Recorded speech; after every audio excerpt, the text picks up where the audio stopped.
قرآن کریم میں بیان شدہ واقعات اور قصص میں سب سے بڑا قصہ موسیٰ علیہ السلام کا ہے۔ آپ اللہ کے اولو العزم رسول تھے۔ آپ کا قصہ قرآن کریم کی 73 سورتوں میں جا بجا پھیلا ہوا ہے۔ 73 سورتوں میں پھیلے ہوئے قصے کو یکجا کرنا آسان کام نہیں۔ ایسے واقعات کی جزیات کو قرآن و حدیث کی چھلنی میں سے گزارنا انتہائی ضروری ہے۔ تو آئیے سنتے ہیں قصہ سیدنا موسیٰ علیہ السلام کا۔ اللہ تعالی سورۃ القصص آیت 1 تا 3 میں فرماتے ہیں، شروع اللہ کے نام سے جو بڑا مہربان نہایت رحم والا ہے۔ تا سین میم، یہ روشن کتاب کی آیات ہیں۔ ہم آپ کے سامنے موسیٰ اور فرعون کا صحیح واقعہ بیان فرماتے ہیں ان لوگوں کے لیے جو ایمان رکھتے ہیں۔ ان آیات میں اہل ایمان کے لیے نصیحت اور یاد دہانی ہے، جبکہ انہی آیات میں فاسق، نافرمان اور کجراؤ لوگوں کے لیے ڈراوا اور وعید ہے۔ فرعون یعنی ولید بن مصعب بہت جابر اور ظالم شخص تھا۔ ظلم و جبر کی ان آخری حدوں کو پہنچ گیا تھا جن تک شاید انسانوں میں سے کوئی بھی نہ پہنچا ہوگا، یہاں تک کہ اس نے رب ہونے کا دعویٰ کر دیا۔ وہ اللہ تعالیٰ کا انکار کرتے ہوئے کہا کرتا تھا۔ فرعون کہنے لگا، اے درباریو، میں تو اپنے سوا کسی کو تمہارا معبود نہیں جانتا۔ کہنے لگا، تم سب کا رب میں ہی ہوں۔ اس نے الوہیت اور ربوبیت دونوں میں اللہ تعالی سے جھگڑا کیا۔ یقیناً فرعون نے زمین میں سرکشی کر رکھی تھی اور وہاں کے لوگوں کو گروہ گروہ بنا رکھا تھا اور ان کے ایک فرقے کو کمزور کر رکھا تھا، اور ان کے لڑکوں کو تو ذبح کر ڈالتا تھا اور ان کی لڑکیوں کو زندہ چھوڑ دیتا تھا۔ بلا شک و شبہ وہ تھا ہی فساد کرنے والوں میں سے۔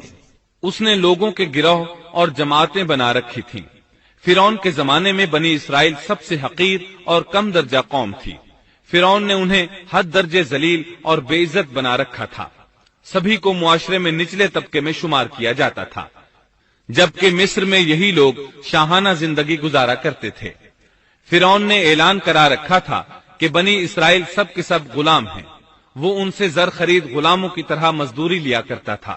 ان کی عورتوں سے لونڈیوں باندیوں جیسا برتاؤ کیا جاتا تھا۔ وہ جو چاہتا تھا ان سے کرتا تھا۔ اس نے یہ حکم اپنی رعایا میں عام دے رکھا تھا۔ مصر کے باشندے اعلیٰ درجے کے لوگ سمجھے جاتے تھے، وہ قبطی کہلاتے تھے۔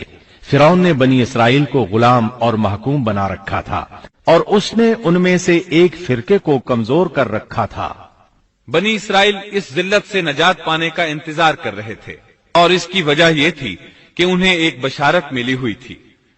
اس کے مطابق ان کا نظریہ تھا کہ فرعون کے گھر سے ایک بچہ نکلے گا جو انہیں نجات دلائے گا، اور یہ بھی بیان کیا جاتا ہے کہ یہ بشارت انہیں اس طرح ملی تھی کہ خود فرعون نے خواب دیکھا تھا کہ بیت المقدس سے آگ نکل کر مصر کی جانب بڑھتی چلی آ رہی ہے۔ وہ آگ مصر میں موجود تمام لوگوں کو جلائے ڈالتی ہے، مگر اس آگ سے بنی اسرائیل کے گھر محفوظ رہتے ہیں۔ فرعون نے اس خواب کی تعبیر کاہنوں سے پوچھی۔ وہ کاہن اس کے نزدیک عالم تھے۔ انہوں نے خواب کی تعبیر یہ بتائی کہ بنی اسرائیل میں ایک بچہ ایسا پیدا ہونے والا ہے جس کی وجہ سے مصریوں کی ہلاکت ہوگی۔ یہ تعبیر سن کر فرعون ڈر گیا۔ تب اس نے ایک خوفناک حکم جاری کیا، بنی اسرائیل میں جو بچہ پیدا ہو اسے قتل کر دیا جائے۔ اللہ کی قدرت دیکھیے کہ ہارون علیہ السلام اس سے پہلے پیدا ہو چکے تھے اور موسیٰ علیہ السلام کی والدہ امید سے تھی۔ فرعون نے اپنا حکم یوں جاری کیا تھا کہ اگر ان کے ہاں بیٹے پیدا ہوں تو انہیں قتل کر دو، بیٹیاں پیدا ہوں تو انہیں زندہ چھوڑ دیا جائے۔ چنانچہ ایسا ہی کیا جانے لگا۔ ہر نو مولود بچے کو قتل کیا جانے لگا، بچیوں کو چھوڑ دیا جاتا۔ یہ تھا بچوں کو ذبح کرنے کا حکم جو بنی اسرائیل میں شروع ہوا۔ اس کا طریقہ انہوں نے یہ اختیار کیا کہ ہر حاملہ خاتون کی نگرانی شروع کر دی۔ دایا عورتوں کے ذمے یہ ڈیوٹی لگائی کہ حاملہ مستورات کی اطلاع دیں گی، اور جو دایا اطلاع نہ دیتی اسے بھی قتل کر دیا جاتا۔ اس طرح فرعون اور اس کے وزیروں کو ہر نو مولود سے باخبر رکھا جاتا تھا۔ ان دنوں سیدنا موسیٰ علیہ السلام کی والدہ اپنے حمل کے ابتدائی دنوں میں تھیں۔ انہوں نے اس بات کو چھپائے رکھا اور دایا کا کام کرنے والی عورتوں سے بھی خود کو چھپائے رکھا، یہاں تک کہ درد ذہ کا وقت آ پہنچا اور انہوں نے بچے کو جنم دیا۔